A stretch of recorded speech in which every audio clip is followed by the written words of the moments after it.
13. Como ler livros práticos. Em qualquer arte ou área prática, é comum encontrarmos regras que desapontam por serem gerais demais. Quanto mais gerais elas forem, entretanto, menor será o seu número, e isso, é claro, é uma vantagem. Quanto mais gerais, também, mais inteligíveis, as regras ficam mais fáceis de entender em si mesmas e por si mesmas. Mas também é verdade que, quanto mais gerais as regras, mais distantes estão das peculiaridades da situação concreta em que você está buscando segui-las. Expusemos de modo geral as regras para a leitura analítica de modo que elas valessem para qualquer livro expositivo, qualquer livro que transmita conhecimento, no sentido em que empregamos esse termo. Mas não é possível ler um livro genérico. Lê-se este livro ou aquele, e todo livro específico é de um tipo específico. Pode ser um livro de história ou de matemática, um panfleto político ou um estudo de ciência da natureza, ou ainda um tratado filosófico ou teológico. Assim, é preciso ter alguma flexibilidade e adaptabilidade ao seguir as regras. Não se preocupe, você vai intuindo como elas se aplicam aos diferentes tipos de livros à medida que as for usando. É importante observar aqui que as 15 regras da leitura, na forma como foram apresentadas na parte final do capítulo 1, não valem para a leitura de ficção e de poesia. O delineamento da estrutura de uma obra imaginativa é diferente do delineamento de um livro expositivo. Romances, peças teatrais e poemas não trabalham com termos, proposições e argumentos, em outras palavras, seu conteúdo fundamental não é lógico, e a crítica dessas obras parte de premissas distintas. Ainda assim, seria equivocado julgar que nenhuma regra se aplique à leitura da literatura imaginativa. Na realidade, há um conjunto paralelo de regras para a leitura desses livros, que será descrito no próximo capítulo. Essas regras são úteis em si mesmas, mas o exame delas e de suas diferenças em relação às regras para a leitura de obras expositivas também ilumina estas últimas. Você não precisa preocupar-se, achando que terá de aprender um novo conjunto de 15 ou mais regras para a leitura de ficção e de poesia. A conexão entre os dois tipos de regras é fácil de ver e de formular. Ela consiste na premissa básica, já enfatizada por nós diversas vezes, de que é preciso que você faça perguntas enquanto lê, e, em particular, que você faça 4 perguntas básicas a respeito de qualquer coisa que esteja lendo. Essas 4 perguntas são importantes para todos os livros, de ficção ou não ficção. Já vimos como as regras para a leitura de obras expositivas se relacionam com essas 4 perguntas e se desenvolvem com base nelas. De modo análogo, as regras para a leitura de literatura imaginativa também se desenvolvem com base nelas, ainda que a diferença na natureza dos conteúdos lidos leve a algumas dissemelhanças em seu desenvolvimento. Assim, nesta parte do livro diremos mais a respeito dessas questões do que a respeito das regras para a leitura. Aqui e ali enunciaremos uma nova regra ou uma revisão ou adaptação de uma regra antiga. Mas, na maior parte do tempo, enquanto sugerirmos abordagens de leitura para diferentes tipos de livros e de outros materiais, enfatizaremos as diversas questões que devem ser feitas primordialmente e os diversos tipos de respostas que se podem esperar. No universo expositivo, observamos que a divisão básica entre livros práticos e livros teóricos, livros que tratam de questões relativas à ação e livros que tratam apenas de coisas que se podem conhecer. Os livros teóricos podem ser subdivididos, como vimos, em livros de história, ciência, e matemática, e filosofia.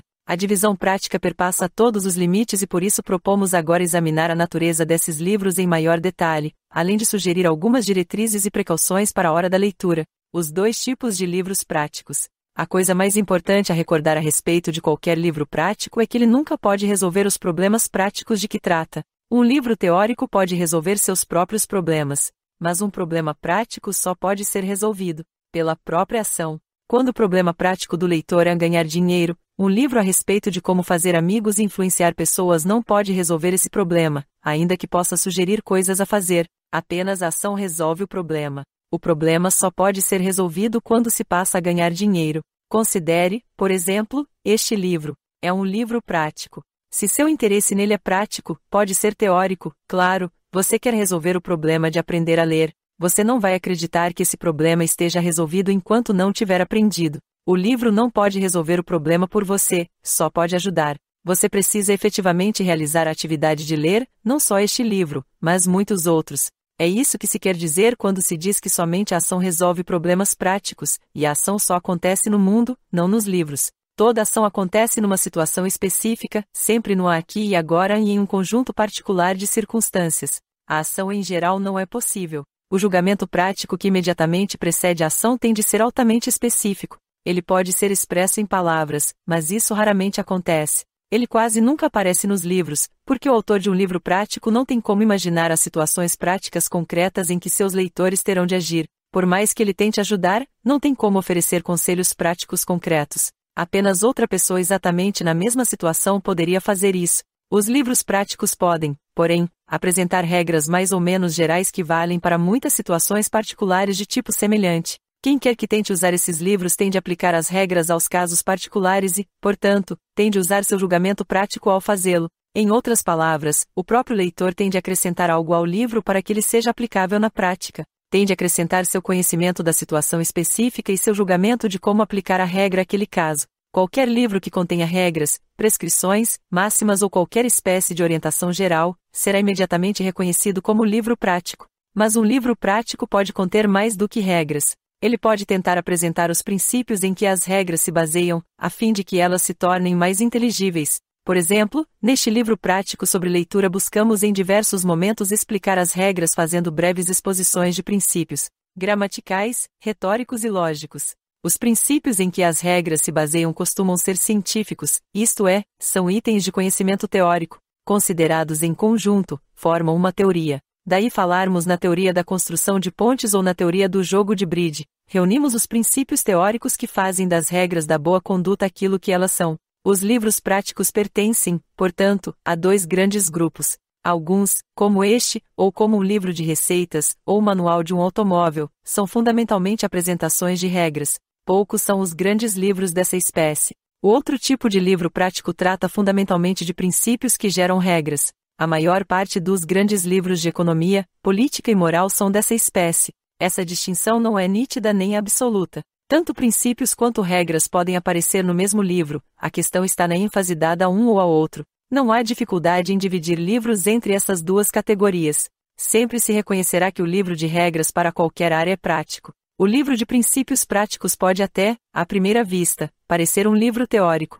Em certo sentido é mesmo, como vimos. Ele discute a teoria de uma espécie particular de prática. Porém, sempre se pode dizer que ele é prático. A natureza de seus problemas expõe isso. Ele sempre fala de uma área da ação humana em que as pessoas podem ser melhores ou piores. Ao ler um livro que seja fundamentalmente um livro de regras, as principais proposições a procurar são, é claro, as regras. Expressa-se uma regra de modo mais direto por uma sentença imperativa do que por uma declarativa. Trata-se de uma ordem. Ela diz: previna para não ter de remediar. A regra também pode ser expressa de modo declarativo, como na frase mais vale prevenir do que remediar. As duas formas de enunciação sugerem, a imperativa com mais ênfase, ainda que não necessariamente seja a mais memorável, que vale a pena tomar precauções. Seja enunciada declarativamente ou na forma de ordem, uma regra sempre pode ser reconhecida por recomendar que se faça algo para atingir certa finalidade. Assim, a regra de leitura que ordena que você chegue a um acordo também pode ser enunciada como recomendação. Na boa leitura, chega-se a um acordo. A palavra boa é que denuncia o pressuposto de que vale a pena fazer esse tipo de leitura. Os argumentos no livro prático dessa espécie serão tentativas de mostrar que as regras são válidas. O autor pode referir-se aos princípios para persuadi-lo da validade delas ou pode simplesmente ilustrar sua validade mostrando como elas funcionam em casos concretos. Procure os dois tipos de argumentos. O apelo aos princípios costuma ser menos persuasivo, mas tem uma vantagem: ele pode explicar melhor, comparado aos exemplos de uso, a razão de as regras serem como são. No outro tipo de livros práticos, o tipo que trata sobretudo dos princípios em que as regras se baseiam, as principais proposições e argumentos parecerão, é claro, iguais às de um livro puramente teórico. As proposições dirão que as coisas são de um jeito, e os argumentos tentarão mostrar que é assim mesmo. Mas há uma diferença importante entre ler um livro assim e ler um livro puramente teórico. Como os maiores problemas a resolver são de natureza prática, problemas de ação, em áreas nas quais as pessoas podem ser melhores ou piores, um leitor perspicaz desses livros sobre princípios práticos as sempre lê nas entrelinhas ou nas margens. Ele busca enxergar as regras que podem não estar expressas, mas que podem, mesmo assim, ser derivadas dos princípios, e vai mais além. Tenta entender como as regras poderiam ser aplicadas na prática. A menos que seja lido assim, um livro prático não é lido como prático. Não ler um livro prático como prático é lê-lo mal. Você não o entende e certamente não pode criticá-lo em nenhum aspecto. Se a inteligibilidade das regras deve ser procurada nos princípios, não é menos verdade que a importância dos princípios práticos deve ser procurada nas regras a que eles conduzem, nas ações que eles ordenam. Isso indica aquilo que você precisa fazer para entender os dois tipos de livro prático. Também indica o critério definitivo para o julgamento crítico. No caso de livros puramente teóricos, o critério para concordar ou discordar está relacionado à verdade daquilo que se diz, mas a verdade prática é diferente da verdade teórica. Uma regra de conduta é verdadeira na prática quando cumpre duas condições: a primeira é que funcione, a segunda é que seu funcionamento leve ao devido fim, ao fim devidamente desejado. Suponha que o fim que um autor julga que você deveria buscar não lhe pareça o fim devido. Ainda que suas recomendações funcionem na prática, você acabará não concordando no que diz respeito a conduzi-lo àquele fim, e você julgará o livro dele verdadeiro ou falso na prática de acordo com isso. Se você não acha que a leitura cuidadosa e perspicaz vale a pena, o livro não lhe traz quase nenhuma verdade prática, por mais que as regras dele funcionem. Veja só o que isso quer dizer. Ao julgar um livro teórico, o leitor precisa observar a identidade ou a diferença entre seus próprios princípios ou pressupostos básicos e os do autor. No julgamento de um livro prático, tudo se volta para os fins ou objetivos. Se você não compartilha o anseio de Karl Marx pela justiça econômica, é provável que a doutrina econômica dele, bem como as reformas que dela decorrem, lhe pareçam, na prática, falsas ou irrelevantes. Você pode achar, como Edmund Burke, por exemplo, que preservar o status quo é o objetivo mais desejável de todos, pesando tudo, você acha que isso é mais importante do que apagar as iniquidades do capitalismo. Nesse caso, é provável que você considere um texto como o Manifesto Comunista absurdamente falso. Seu julgamento principal sempre se dará em termos de fins, não de meios. Não temos nenhum interesse prático nos meios, nem mesmo nos meios mais eficazes, para atingir fins que desaprovamos ou consideramos irrelevantes. O papel da persuasão. Essa breve discussão sugere as duas principais questões que você deve fazer a si mesmo ao ler qualquer espécie de livro prático. A primeira é: quais os objetivos do autor? A segunda é: que meios ele propõe para atingi-los? Pode ser mais difícil responder a essas questões no caso de um livro sobre princípios do que no caso de um livro sobre regras. Os fins e os meios provavelmente serão menos óbvios. No entanto, respondê-las nos dois casos é necessário para a compreensão e a crítica de um livro prático. Isso também deverá lembrá-lo de um aspecto da escrita prática que observamos antes. Todo livro prático vem misturado com alguma oratória ou propaganda. Jamais se lê um livro de filosofia política, por mais teórico que tenha parecido, por mais abstratos em que sejam os princípios nele discutidos, que não tenha tentado convencer o leitor de qual é a melhor forma de governo. Analogamente, os tratados morais tentam convencer o leitor a respeito da boa vida, além de recomendar maneiras de levá-la. Nós mesmos, repetidamente, buscamos persuadi-lo a ler livros de certo modo, para que você possa chegar a certo entendimento. Pode-se ver porque o autor prático sempre tem de ser um pouco orador ou propagandista. Como, em última instância, seu julgamento do livro em questão vai se basear na sua aceitação do objetivo para a consecução do qual ele propõe os meios, cabe a ele convencê-lo dos seus fins. Para fazer isso, ele tem de argumentar de um jeito que toque seu coração e também sua inteligência. Ele pode ter de jogar com suas emoções e assumir o comando da sua vontade. Não há nada de errado ou maligno nisso. A própria natureza dos assuntos práticos exige que os homens tenham de ser persuadidos a pensar e agir de determinada maneira. Nem o pensamento prático nem a ação cabem apenas à mente. Não podemos deixar de fora as emoções. Ninguém faz julgamentos práticos sérios nem começa a agir sem ser de alguma maneira movido por algo abaixo do pescoço. O mundo poderia ser um lugar melhor se aguíssemos assim, e certamente seria um mundo diferente. O autor de livros práticos que não perceber isso não terá sucesso, o leitor que não perceber isso provavelmente será enganado. A proteção mais eficaz contra todo tipo de propaganda é a percepção de sua presença e propósito. Somente a oratória oculta e despercebida é realmente insidiosa. Aquilo que chegar ao coração sem passar pela mente tem grandes chances de ricochetear e bagunçar a mente. A propaganda assim consumida é como uma droga que você não sabe que está tomando. O efeito é misterioso. Depois, você fica sem saber por que está se sentindo daquele jeito ou pensando daquela maneira. A pessoa que lê um livro prático de maneira inteligente, que conhece seus termos, proposições e argumentos básicos, sempre conseguirá detectar sua oratória. Ela perceberá as passagens que fazem o uso emocional das palavras. Ciente de que será inevitavelmente submetida à persuasão, pode fazer algo para avaliar os apelos. Ela resiste à venda, mas essa resistência não precisa ser total. A resistência à venda é boa quando impede que você compre com pressa e sem cuidado. Mas o leitor que acha que deve permanecer totalmente surdo a todos os apelos nem sequer deveria ler livros práticos. Há outra coisa a dizer aqui, considerando a natureza dos problemas práticos e o acréscimo da oratória em todos os livros práticos, a personalidade do autor é mais relevante nos livros práticos do que nos teóricos. Você não precisa saber rigorosamente nada sobre o autor de um tratado de matemática, ou seus raciocínios estão certos ou não estão, e a personalidade dele não faz a menor diferença. Mas, para entender e julgar um tratado moral, um panfleto político ou uma discussão econômica, é preciso saber algo sobre a personalidade do autor, sobre sua vida e sobre a época em que viveu. Por exemplo, é muito importante ter em mente que a sociedade grega era escravagista ao ler a Política de Aristóteles. De modo análogo, muitas coisas ficam mais claras em O Príncipe quando se conhece a situação política italiana da época de Maquiavel, bem como a relação dele com a família Médici, ou, no caso do Leviatã de Hobbes, quando se sabe que ele viveu durante as guerras civis inglesas e ficava quase que patologicamente perturbado pela violência e pela desordem social. Qual a consequência de concordar com o autor de um livro prático? Temos certeza de que você consegue ver que as 4 questões a serem feitas a respeito de qualquer livro mudam um pouco na leitura de um livro prático. Vamos tentar enunciar essas mudanças. A primeira pergunta: este livro é sobre o quê? Não muda muito. Uma vez que um livro prático é expositivo, continua a ser necessário, na resposta a essa pergunta, delinear a estrutura do livro. Porém, ainda que você sempre tenha de tentar descobrir, ver a regra 4, quais eram os problemas do autor, no caso dos livros práticos essa exigência ganha destaque. Dissemos que você deve buscar discernir os objetivos do autor, o que é uma maneira diferente de dizer que você tem de saber quais problemas ele estava tentando resolver. É preciso saber o que ele queria fazer porque, no caso de uma obra prática, saber o que ele quer fazer resume-se a saber o que ele quer que você faça. Obviamente, isso tem considerável importância. A segunda regra também não muda muito. Para poder responder à pergunta sobre o sentido ou sobre o conteúdo de um livro, ainda é preciso que você descubra quais são os termos, proposições e argumentos do autor. Mas aqui, mais uma vez, é o último aspecto dessa tarefa, referido pela regra 8, que ganha importância. A regra 8, como você lembra, exigia que se apontassem quais problemas o autor resolveu e quais não resolveu.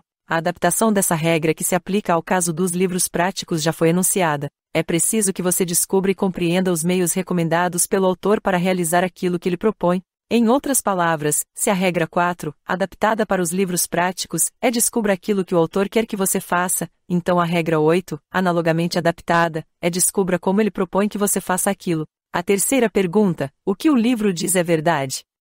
Fica um pouco mais alterada do que as 2 primeiras. No caso de um livro teórico, a questão se responde quando você compara a descrição e a explicação do autor para aquilo que existe ou acontece no mundo com o próprio conhecimento que você tem daquilo. Se o livro está de modo geral de acordo com a sua própria experiência de como as coisas são, então é preciso que você admita, ao menos em parte, sua veracidade. No caso de um livro prático, ainda que seja possível fazer uma comparação semelhante entre o livro e a realidade, é preciso sobretudo avaliar se os objetivos do autor, isto é, os fins que ele busca, bem como os meios que ele propõe para atingi-los, estão de acordo com suas ideias a respeito daquilo que se deve buscar e de qual é a melhor maneira de realizar essa busca. A quarta pergunta, e daí?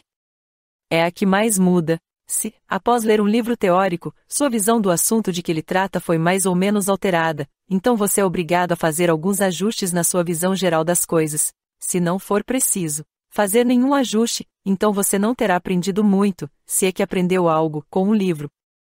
Esses ajustes, contudo, não precisam ser abalos sísmicos, e sobretudo não têm necessariamente de obrigá-lo a realizar ação alguma. Concordar com o livro prático, porém, supõe que você vá realizar alguma ação. Se você foi convencido ou persuadido pelo autor de que os fins por ele propostos têm valor e se além disso você está convencido ou persuadido de que os meios que ele recomenda provavelmente levarão à consecução desses fins, então é difícil imaginar por que você se recusaria a agir da maneira como o autor quer que você haja. Admitimos, é claro, que nem sempre acontece assim, mas queremos que você perceba qual a razão para que não aconteça. A razão é que, apesar de aparentemente estar de acordo com os fins do autor e de aceitar seus meios, o leitor na realidade não está de acordo, ou não aceita. Se estivesse de acordo e aceitasse, não haveria motivo para deixar de agir. Vamos dar um exemplo. Se, após terminar a parte 2 deste livro você, 1. Concordou em que a leitura analítica vale a pena, e, 2. Aceitou que as regras da leitura, em sua essência, contribuem para esse fim, então você deve ter começado a tentar a ler do modo como descrevemos. Se não fez isso, não foi simplesmente porque estava com preguiça ou sentindo-se cansado. Foi porque você não foi realmente sincero em relação a 1 ou 2. Parece existir uma exceção ao que dissemos. Suponha, por exemplo, que você leia uma receita sobre como fazer uma mousse de chocolate. Você gosta de mousse de chocolate e por isso concorda com o autor do artigo, o fim que se busca é bom. Você também aceita os meios propostos pelo autor para atingir aquele fim, sua receita. Mas você é um leitor do sexo masculino que nunca entra na cozinha e por isso nunca faz mousses. Será que isso invalida nossas palavras? Não, mas indica uma distinção importante entre os tipos de livros práticos que é preciso mencionar. Quanto aos fins propostos pelos autores desses livros, às vezes são gerais ou universais, aplicáveis a todos os seres humanos, e às vezes são aplicáveis apenas a uma pequena parte dos seres humanos. Se o fim é universal, como no caso deste livro, o qual afirma que todas as pessoas, e não só algumas, deveriam ler melhor, então a consequência discutida nesta parte vale para todo leitor. Se o fim é seletivo e só vale para certa classe de seres humanos, então o leitor precisa decidir se pertence ou não a tal classe. Se pertence, então a consequência vale para ele, e ele está mais ou menos obrigado a agir das maneiras especificadas pelo autor. Caso contrário, ele pode não estar obrigado. Dizemos não pode não estar obrigado porque há uma forte possibilidade de que o leitor esteja enganando a si próprio ou que não esteja entendendo suas próprias motivações, ao concluir que não pertence à classe para a qual aquele fim é relevante. No caso do leitor da receita sobre a mousse de chocolate, o provável é que ele, com sua inação, esteja expressando sua opinião de que, ainda que se possa concordar em que uma mousse é algo delicioso, outra pessoa, talvez sua esposa, é quem deveria prepará-la. E, em muitos casos, admitimos que o fim é desejável, que os meios são viáveis, mas de algum modo expressamos nossa relutância em realizar nós mesmos a ação. Deixe que outra pessoa faça, dizemos, de modo mais ou menos explícito. E isso, é claro, não é basicamente um problema de leitura, e sim um problema psicológico. Ainda assim, nossa psique influi no aproveitamento da leitura de um livro prático, e por isso discutimos aqui o assunto.